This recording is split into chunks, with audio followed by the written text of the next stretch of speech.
Good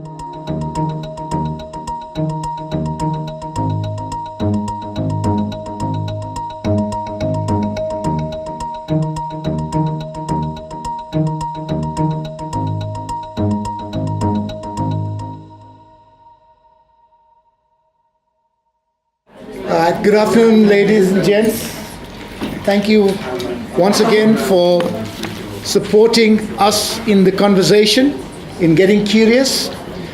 I don't know if all of you know that tomorrow is first, or the 2nd of May will be 500 years since Leonardo passed on, right? And when he passed on in 1519, I think he was 67 years old, I think.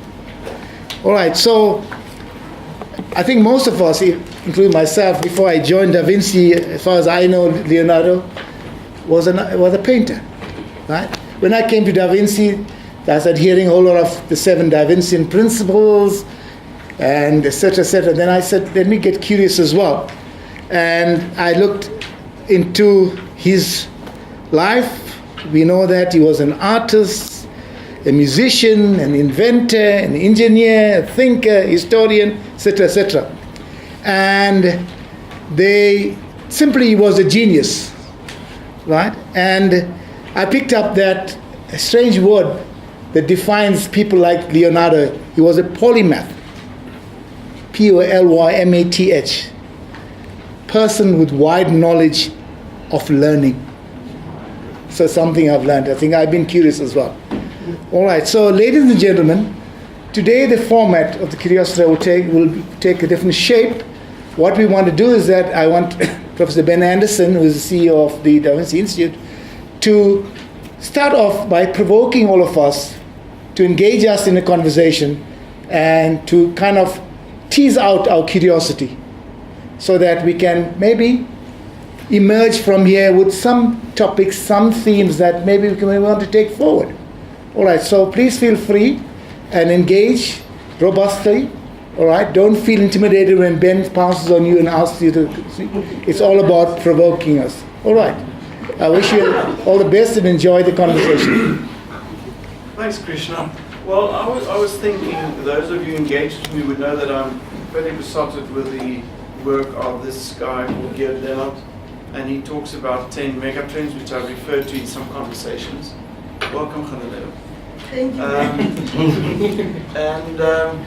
So I was just thinking, as we celebrate Leonardo's life, and we think of some of the mega trends and shifts going forward, and we think of things like virtualization and digitization and mobilization, I was curious to know, what are the things that your and my mind, Paul, is collecting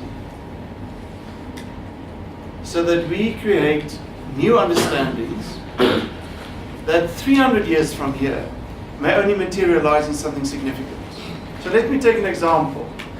Leonardo was also very aware of a construct which I will call energy flow. So he was very aware of the flow of energy. That if you take energy in a certain direction, it will move things apart. It will move things apart. So if you spin it, you put energy in a spin, it will move things apart. He did not, by doing that, necessarily create the helicopter, because the helicopter was only built 300 years after. But the principle of putting energy in a spinning field and then allowing it to move the dials outward was already conceptually defined 300 years earlier, before the helicopter was designed. But he also did designs of the wings by imitating what birds were doing. So he was also a biomimicrist. He looked at nature and he said, what can I take from nature and how can I replicate it into something meaningful? But yet, he did not create the aeroplane. So I was curious to know, if we think from him as another human being even then a polymath, what is it in your and my mind that we are engaging with, that are forming the foundational constructs or concepts for what Theo will only be designed when we celebrate your death 300 years from now. And whether we are in any way curious of thinking that way, of what is it that my mind's eye is seeing when I look at the world around me, which only I can see. Or have we been so involved in being consumerized and colonized that I can only follow what Matthew has done? I don't know. I'm just curious about it. Matthew? I haven't thought that far. So are you thereby saying that you're not necessarily collecting ideas that will inspire and inform society? I could be unaware. I could be. So why will it be unaware? Because I think I am engaged in my day-to-day life, that sometimes I'm just too busy focusing on the now. So that's interesting. So that rhythm of working has become the rhythm. And because I'm so consumed by it, I actually can't see anything else. I don't allow space for the other. Linda? I think like Matthew, I'm very consumed with now. If I may use my favorite expression, lots of things that disturb my mind, worry me, etc., and wanting to sort out things now, hoping that there will be a much improved future. But you necessarily put energy into that. Or do you think you're just busy with now? There is energy in it. Okay. All right. So you can relate a little bit to that. Yes.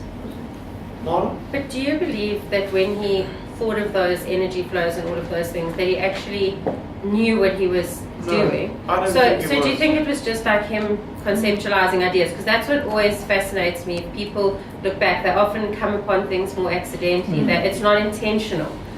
Well, I think 500 years or 400 years after Leonardo, there was a guy called Osho. And it relates a bit to what Osho said. Osho said, if you become preoccupied with what you're creating, Yes. it will die. Yes. So the preoccupation to establish something almost makes sure that it will then die. Because the moment you've created it, it's finished. Yes. Whereas I think in Leonardo's case, he almost didn't create things that were finished. I mean, it took him very long to do the Mona Lisa as a painting. And it was actually, in his own words, it was never finished.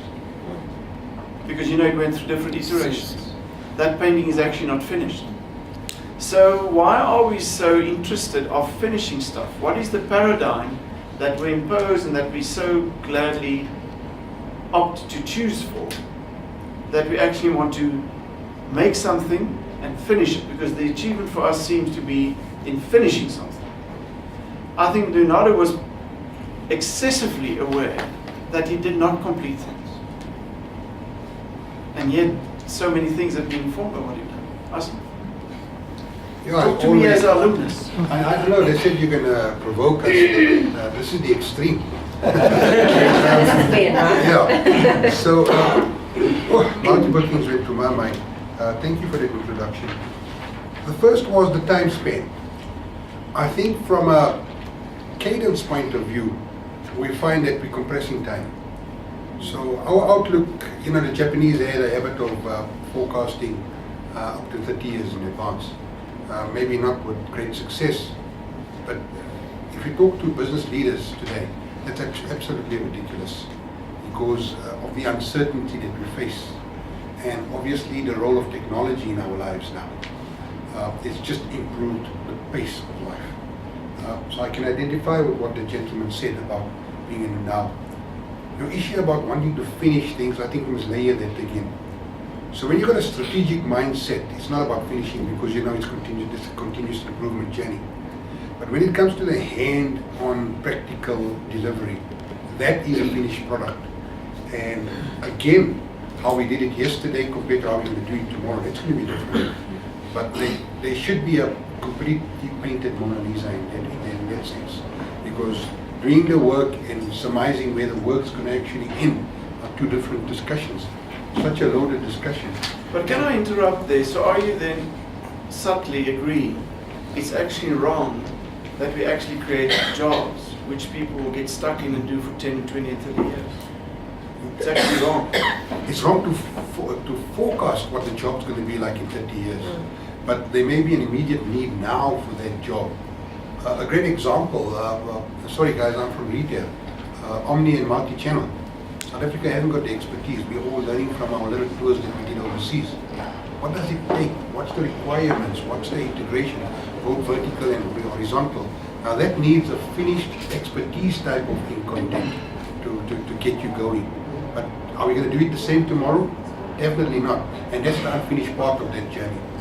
So I think you're absolutely right. You know, we've got this little passion about what our job's like, but it's got so many jagged edges to it, and we can't really refine it and grind it down now. Very, very interesting. I think it's something about what's inside you, because this whole quest is not a trait that everybody has. You know, you say complete the project, and I've arrived, I've achieved, you know, good luck, thank you very much. But the individual like Leonardo is that they always had this quest inside, because nothing was finished in his mind. As I said, you know, the helicopter only came down, the concept of design, but he moved on to other things. So in terms of the talent that he displayed, shows that he never was satisfied. He was always, he had the potential to always reinvent. So I think not every one of us has that ability. We want to complete something and say, well, I've finished it, I've arrived.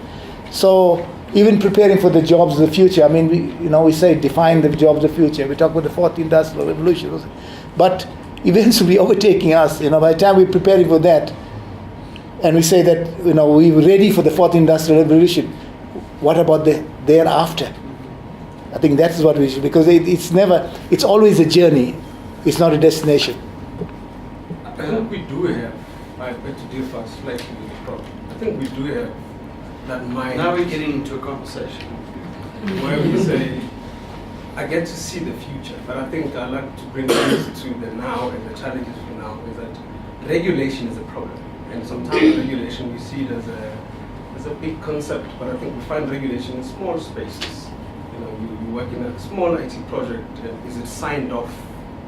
But if you know that as much as it's signed off, I know that it's not done, we can go bigger with this thing. But because there's timelines, there's deadlines, there's sign off, so regulation now starts to limit me, because now I need to rush for this piece of paper to be signed off. But if it wasn't for that, I could just allow my mind to play around and say, what else can we do? But Bill, what is therefore overlaid over the system that we respond to it in that way? I don't know. What have we agreed to subconsciously to allow that to happen? Value. Value of what? Competing. Because whether And it's what a is, monetary value, how is it monitored then? whether it's a monetary value or an achievement value, it's the rush to finish, to attach a value to something.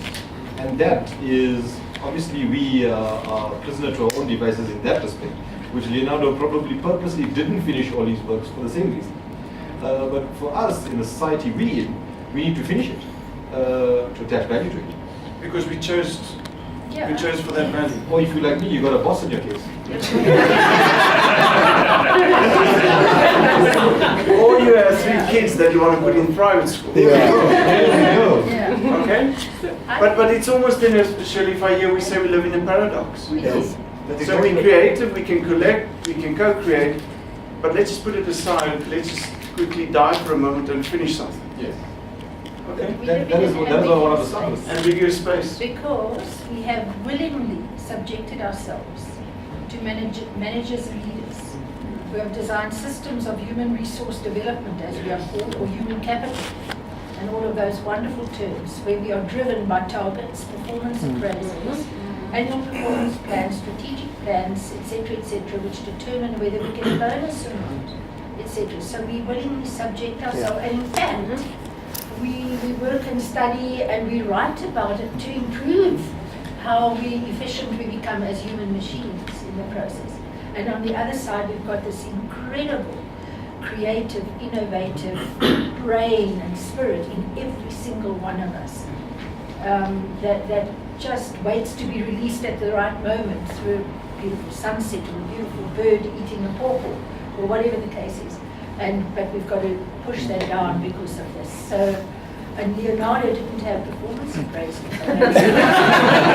Would you say He then, had the benefit that I'm like, he had the benefit of being rejected by his own. yeah.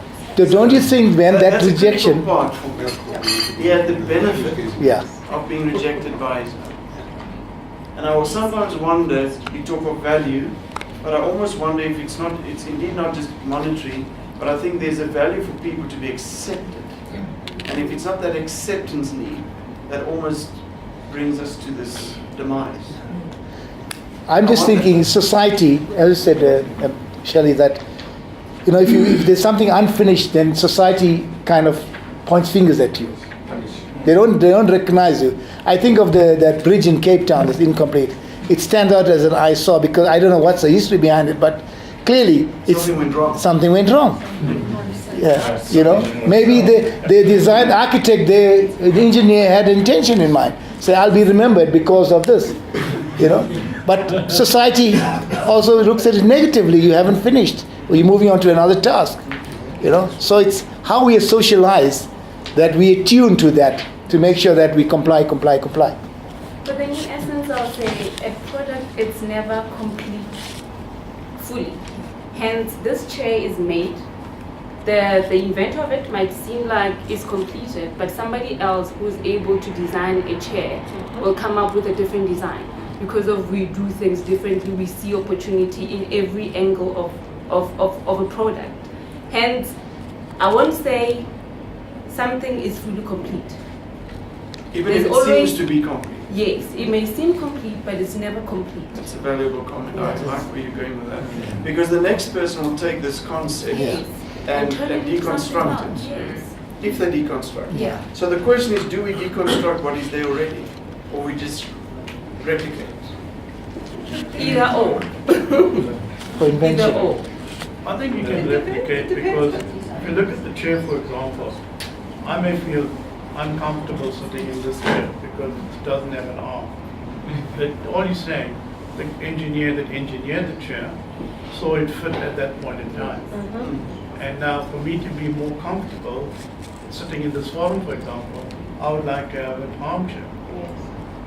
So what we're saying, we just expanding as we progress along.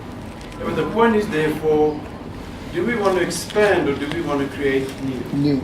There's a subtle thing there. You know, do I work from a concept? We all worked from DaVinci's concept of diverging energy to get to the helicopter. What else have we created? We changed the chair and we added additions to it. But did we create something new? I'm just curious. Eddie, you wanted to say? It's also how you define the game you're in. Are you making chairs? Is it better to make one chair, 100 chairs, or 1,000 chairs? And how do you make your chairs? In sports terms, are you winning the first game of the season? Are you planning to win the season? Or are you building a team?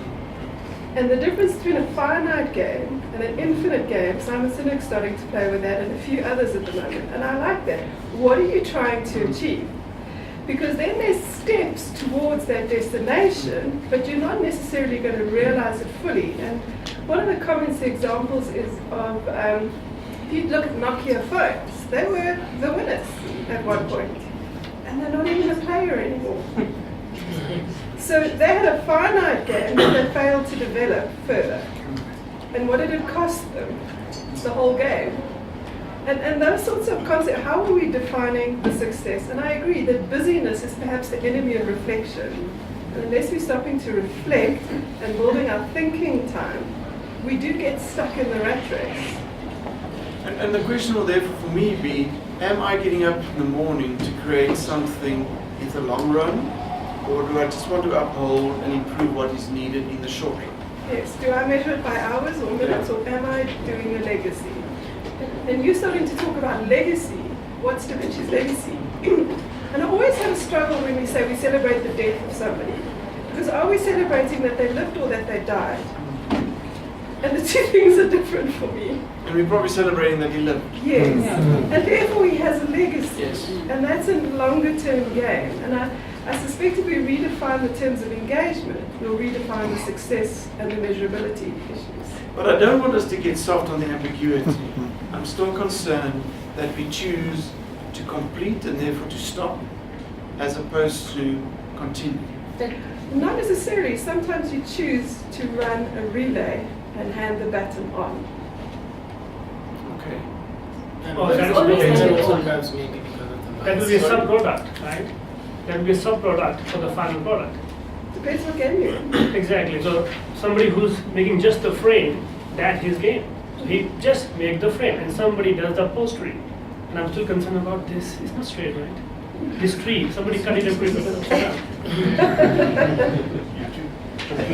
Yeah, so it depends what the game is. Right. I've got a couple of comments. On my question on Leonardo, was he a perfectionist or was he simply a procrastinator? Maybe it was both. And the other question I had about Because very often perfectionists procrastinate. yeah, well, I mean, yeah, the two are often very, very much related, and procrastination is often a mistakenly judged as being something bad, whereas in fact the person wants to live with the idea before they finalize it. But the second question I have about Leonardo is, was he able to do prediction and forecasting, which implies he used some form of data or facts around him to say what, to create a new fact? Or was he simply a man possessed with a wonderful imagination? And to me, those are two contrasting concepts of having an imagination. Almost, you get an idea almost out of the blue, or prediction, where you use data and say that because of this, then there's a high probability of that. Well, I don't know, but I would just add this comment, and I've mentioned in this forum before, if you go to the Inca people, they will tell you you can only be imaginative if you can deconstruct the notion of time. So you can only be real in the moment if you can elevate your mind to a point where you see tomorrow and yesterday moving at the same time. So you see tomorrow rolling in and you see yesterday rolling out. You can only do that if you elevate your mind to a point of not thinking of time. So I always think the possibility for me exists that Leonardo didn't have a time perspective, but that he was disconnected in some way from the day-to-day, let's eat and let's be happy, and probably allowed his mind to see what is possible to see if you allow it to see it, which we will call being imaginative. Yeah. I think that often we make imagination and creativity too much a point. I think the brain has got the capacity for all of us. But we must make a choice to elevate that mind into a next sphere of being. And I think we are our worst enemies when it comes to that, because we are all capable of doing that. Yes. It's just that wild idea that you might have, you might say, it's too far-fetched, then just go back. And perhaps, fortunately, no mother gave him Rattling. Because there's so many geniuses around, but because the world doesn't know what to do with them and they want to control everyone, behavior must be the same. We tend to, as the lady just said, quash new ideas, new thoughts, or defer them. We're scared of what might actually come out of this young person or Luckily, Leonardo was employed. He was enough in demand that people wanted his services. So he wasn't destitute, even although he didn't complete that much. People wanted him to be in the employment. But who said that whatever he was doing wasn't complete? Well, incomplete in a sense, if you read the text that's written about him at that time, to use the word that he says, he procrastinated. He would say, well, I'll finish this later. So he didn't finish Mona Lisa as he intended to, because he wanted to change the smile and then he wanted to change the And if he was still alive, he would still work on Mona Lisa. By his own word, it wasn't finished. So possibly he set himself to high standards and expectations. You and I look at the Mona Lisa, reckon, wow. But to him is that, no, I have bigger That ideas. means also you could say that there's so many dimensions that he could see so many dimensions, like a diamond. Sure. Facets. And we're pleased to see 3 facets, but Exactly. there's actually 3,000. Because we think it's okay. I guess that's why he was a genius.